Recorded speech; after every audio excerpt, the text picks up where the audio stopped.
This is the John Oliver Podcast. Our goal is to help you think outside of the box and motivate you to pursue your goals. Hey, my name is John Oliver. Welcome to the John Oliver Podcast. As always, I'm joined by my producer, my son Eli. How you feeling today, Eli?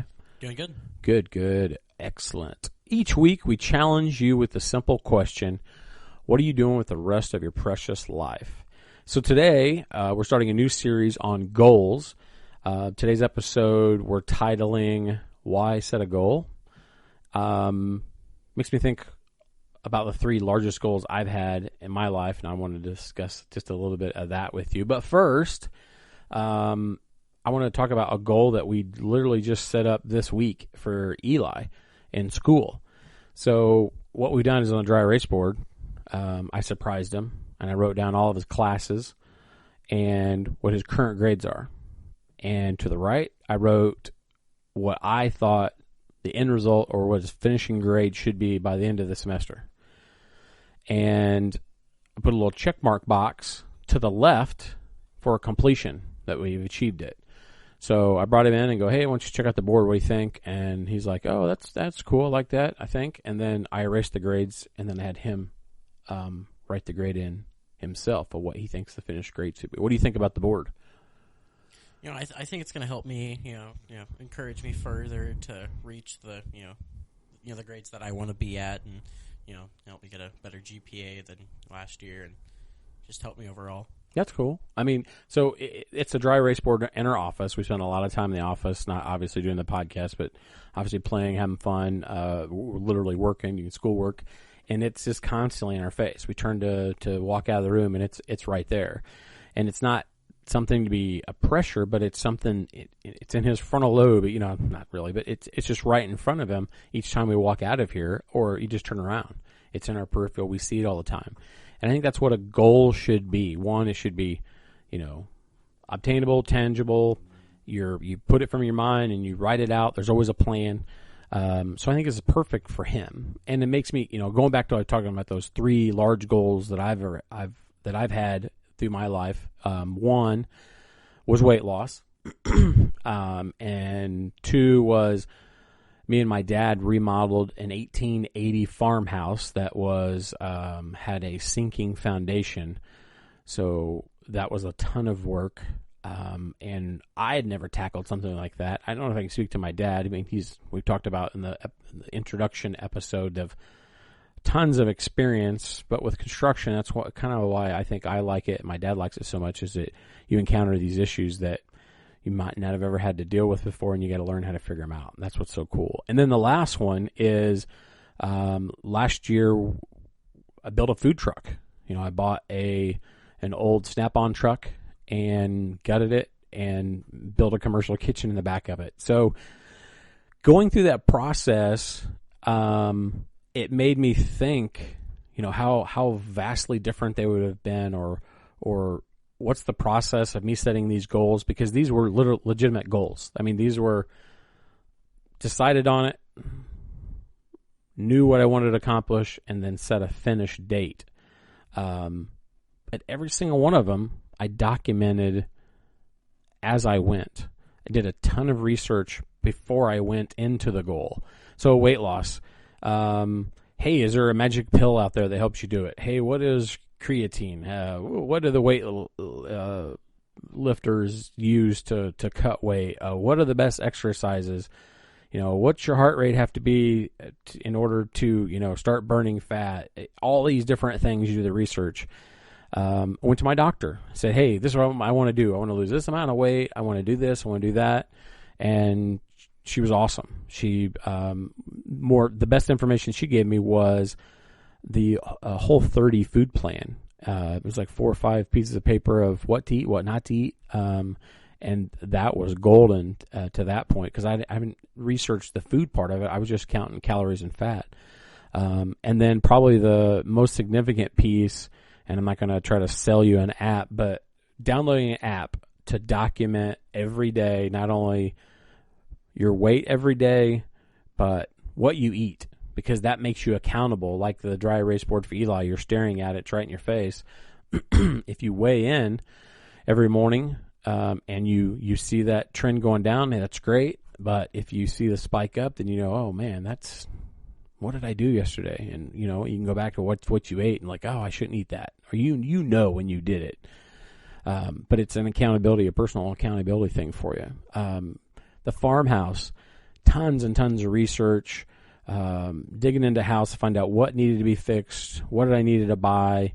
Obviously, you know, you don't put up drywall before you do your plumbing and your electricals. I mean, those are routine stuff, but put everything in a chronological order of what needs to happen in order for it to go, and then tackle it. And knew that, hey, I'm renting a house while I'm remodeling this one, so we've got to be done by this time because we've got to be in here. So we had hard line sets and all that. So, it's documentation, and the reward part, like the check off when Eli achieves that grade that he's made it, and of course he has to hold it there, is I had tabs for every chapter, kind of a chapter, tabs of accomplishment pieces. So I can turn this and go, hey, we finished everything on this page, marked it off. Boom, that was done. You know, that was awesome to say, hey, this is what we've created. Because sometimes when you build a house, or if you haven't, you've driven by a business that's being built, the shell goes up pretty quick, and then it gets wrapped or covered or sheetrocked or bricked or whatever, and the roof goes on, the awnings go on, and it looks done. And it's only, 50% done because the entire inside is just concrete and wires are hanging everywhere. And then you have all this really fine-tuned stuff to finish. But because I had it written down, I had the chapters you can turn and say, oh, we finished this, we finished this, we finished this. Plus, I kept track of the money we were spending. It was great. And then, as I consulted my doctor for weight loss, I consulted my dad and some professionals about some things that me and my dad aren't experts on because, farmhouse, we're out in the sticks, and we had a septic tank, which I've had a septic tank in the past. This was brand new, and it just wasn't quite right. So we had some professional help with locating a few things, but we ended up digging a trench and rerouting the plumbing ourselves. But anyway, and then building the food truck. Man, you had to do a ton of research on this because there's no blueprint.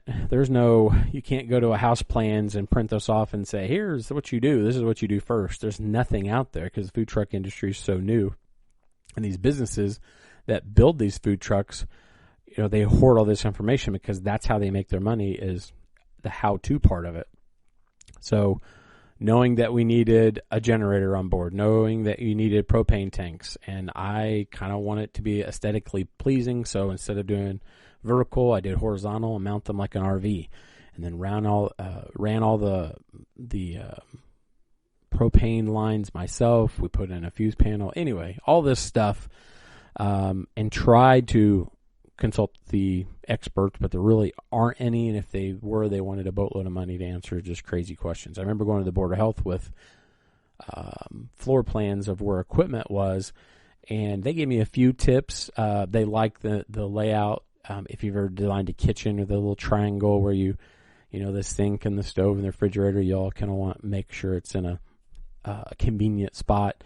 Same thing in the commercial kitchen. You kind of want that flow of the food to move, and that's what they did. And it was great. So to me, goals are extremely important, and that pushes in. So it's kind of a one-sided question of, do you really need a goal, or why do you set a goal? Well, yes, I think everybody needs a goal. If you're going through life, in my opinion, without any goals, you probably feel like a passenger. You feel like you're not really doing anything, that your life maybe feels empty, you're not really accomplishing anything. And goals are just pushes you to look forward. I mean, that's the whole idea. Figure out what you want to do, whatever it is. Let's say me, I want to learn to play a guitar, which I went through this. Want to learn how to play a guitar? What do? Do I want to spend the money and have somebody instruct me, or do I have enough electronic stuff, GarageBand on Apple, or sheet music, or little videos, or CDs to teach me to learn, things like that? Figure out what it is. Write out a plan. That's the most important part. Do your research of what you want to do, the steps you want to take, and then tackle it. When we write the stuff down, it's a physical representation of what we're thinking about. You can say, "Oh, I'm going to climb Mount Everest." Well, yeah, we can all say that, but until you do the research on how much money it costs, I think it's like $80,000 or $100,000 or something like that to climb Mount Everest, because you need a crew to do it, and the supplies you need. And I could be way off on that. I just know it's a lot of money. And just the plane tickets to get there. I mean, it's just, you have to have the plan to do it and put it in place. And so I guess the first part of that plan would be, hey, I got to save up the money to be able to go do this.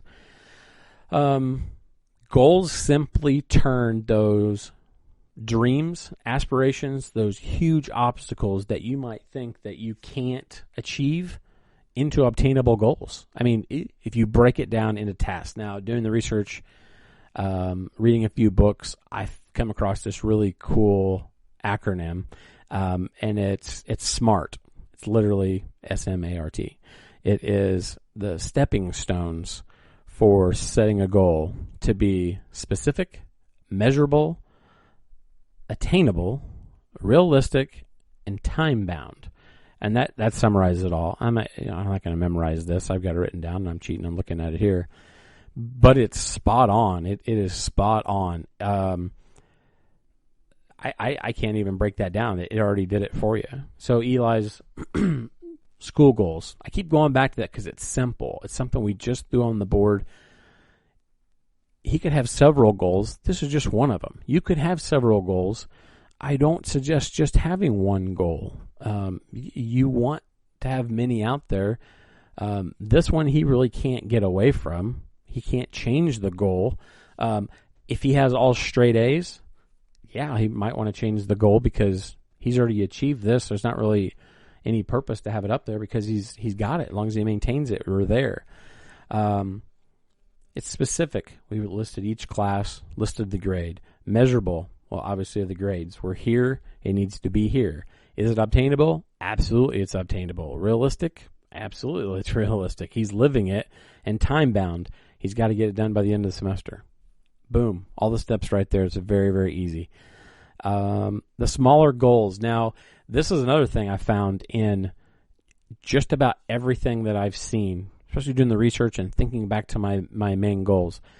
So I'm actually taking right now the Financial Peace University, which is Dave Ramsey's class. And if you have debt and you feel like it's out of control, or you're not really sure if you're making ground with it, I highly suggest checking out his podcast. Tune into a radio station. He's based out of Tennessee. I'm not sure if it's Memphis or Nashville. I think it's Nashville. I know he just built a new building. He's out to help you. It is awesome. But he has this term that I'll probably use several hundred times, and that is the snowball. I don't know if he coined that or if it's just out there. The snowball, the small amount. So his idea is, if you have all this debt, to rank it from the smallest to largest, and you pay minimum payments on everything except for that small one. So you set a budget, and whatever's left over, you throw it all on this little one. And then once it's paid off, then whatever that minimum payment was, plus whatever you were throwing on it in the first place, then it all goes to the next one. And then you do the same thing there. You're paying that minimum plus everything else, and then it just rolls. And that, it seemed like common sense, but it's amazing we don't do that. It's just, I don't understand why I wasn't doing that. But I am now. And what I've learned now, research studies have proven that when you set small, tangible goals and you achieve them, when you're successful in taking that task down and you finished it, it creates dopamine in your brain. And it becomes a learning, motivative tool. So every morning, I guess for me to get my dopamine going is I make my bed. And it's a goal of mine. I want it made every single day. The timeline is before I leave the house. Actually, kind of before I leave the bedroom, because once I leave the bedroom, I never go back. So it's not like I'm going to leave it undone and go back. So it's before I leave the bedroom. I want it done every day. And I appreciate it when I go to bed that night. It's probably in my brain, but when you pull back the covers, it's kind of like, going to the hotel room, we get the bed made, it's nice and neat. It's just, and I don't have like the tons of pillows and all that fun stuff. I do have a couple, I toss them, pull it back and get in bed. That's my reward. But what it is, it's the dopamine to start kicking in, and you want more of it. You want the next goal and you want to achieve it. So if I start off real small at the beginning of the day, I'm hoping by the end of the day I've climbed and I jumped a few hurdles with that. They call it the self-directed learning, that the dopamine kicks in and it pushes you through. I thought that was interesting. Goals also give you confidence. It fuels your ambition to keep going. It makes you aim for those things you never thought were possible. So it makes me think about this podcast, because this is one of Eli and I's goals that we've had. We've done different episodes. We have different shows. We have different ideas, and we've recorded those. But we never wrote anything down. We never wrote anything down as far as a plan and episodes and all that. And we've done that. Dry Erase Board has Tuesday's rehearsal. We record. Thursday is the finish recording. I do research on what is it up there? I think it's Saturday morning. Saturday morning I do research, and then Wednesday I do research before work. And it's up there, tangible goals. And what happens is, since it's on the board, we have other things on the board, but the podcast, that's part of it. Eli's like, hey, tomorrow's rehearsal. It's Monday. He's like, oh, tomorrow's rehearsal. I go, yeah. And he goes, hey, say, do you have anything to put together? You got something together? And I go, yeah, I've already written it. We're good to go. This is what I want to talk about. He gets the dialogue going. And because it's physical, it's written down, it's a plan. Accountability partners is huge. I don't think he knows that, but he pushes me because I want to do this just as much as he does. He doesn't do his part, then I can't do it. And if I don't do my part, then he can't do his. So accountability is huge. But unless you see yourself tackling those little goals and documenting is huge, then it won't be successful. So the snowball works because you see it happen. So that's the big one. Now goals, I kind of alluded to this a little bit earlier about the guitar. I wanted to learn to play guitar. Thought I did. GarageBand has an a la carte. Obviously, they want to make money after you complete the free sessions, where these stars will record a few episodes to teach you chords or something like that, and it pushes you through it. Well, when my dad found out about it, he went out and bought an acoustic guitar, and he went all full-fledged. The only thing is he didn't ask me how I was doing, but I was asking him how he was doing. I didn't want to spend the money for lessons. He sure did. Year later, I'm not playing the guitar anymore, and he's playing songs, and he's learning all kinds of stuff that I wish that I was, but it just wasn't for me. I went out and bought a keyboard, and I've been practicing and teaching myself the keyboard. And you can call me a wimp, maybe. Maybe it's the calluses that I got from my fingertips. But I learned that I didn't want to do it. It was a goal that I pointed at, and I go, nope, that's not a passion, so let's move to something else. Learn from your mistakes. Like I mentioned earlier about eating and the weight loss. It was just the other day where I'm doing well. I'm dropping weight. I want to drop 25 pounds. And kids say, hey, what's for dinner? And one of them quietly says, hey, you want to go to, grab a burger? And I'm like, the lazy part of me said, yeah, that's a good idea. Let's go grab a burger. And I'm not hungry. So one gets a burger, the other one gets nuggets. And I was like, yeah, I think I'll have some nuggets. And I end up eating fries. And that just blew my whole day out of whack because of the crazy fries and how many carbs and calories are in the fries. But anyway, so it shows me my mistake. I set the goal. So this morning when I got up, I guess it was yesterday. So this morning I got up, I had to track my weight, and I had to add a pound instead of subtracting weight. So that shows me, hey, you didn't achieve your single goal for the day. It's a motivation for me for the rest of the day to make sure that I eat better. And then today I went to the gym and had a little boxing session going on.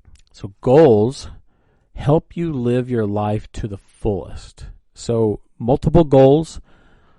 You can learn what you want to do, what you don't want to do. It'll help you learn from your mistakes. It's a motivating factor if you do the steps and you write this stuff down, and it'll push you. So so today I talked to a really good friend last night, and she asked, so what are you doing these days? I go, well, I'm learning to box. My former trainer is a boxer, and so now we're kind of sparring against each other, which is very cool. I'm learning to play the piano. Starting a new podcast, so that's really cool because I love reading some books and finding out some new techniques and philosophies and opinions about folks that have gone through all this, and I put my own life's experiences on it. I get to hang out with my son, get this interaction. He loves doing this stuff. So, I mean, I've got all these hoppers in the fire. I went and got, because I'm in the Financial Peace University, and my debt are student loans. I want to pay these off as soon as possible, and Dave Ramsey says, well, you need to get a side hustle going. So I actually got signed up, and I'm going to be working as a substitute teacher when those times are available. And I'm also picked up a weekend job. So I picked up 2 part-time jobs. So if I was sitting across from Dave Ramsey, I'm believing he would be proud of me. So some extra jobs just to throw money at these student loans so I can get them paid off quicker. So I got all these things going on, not to mention my own job and the of the goals and things I set with it. So everything's going pretty well, and I feel right now I'm not to the fullest. I think I could probably do more. I want to do more. I'd love to be able to play a song just off the music by myself using both hands on the keyboard. That would be so cool. So that's pretty much it. So if you want to get the most out of your precious moments of life, you have to know what you want. And to know what you want, you got to set goals. And with goals, you got to document it, and then you got to learn from it. And set as many goals as you can possibly have, even if they're small. Make your first one. Hey, today I'm going to make my bed. And maybe run with that for a few days. And then I guarantee you after a couple of days, especially if you have a significant other that lives with you and you're making the bed every day, they're going to appreciate it. So that's pretty much today's episode. I really thank all of you guys for tuning in. I have to thank Eli for all that you do, Chief. Man, I appreciate it. I hope you join us again next week. We're going to continue this series on goals and change it up a bit on maybe helping out more than just advising, and that's how to find your purpose. We're going to talk about passions and things like that. Make sure you subscribe, like. I'd love to see a comment, suggestion ideas for shows. I'll take those on our podcast or on our YouTube page. That is John Oliver Podcast. And until next time, get a feel for your future.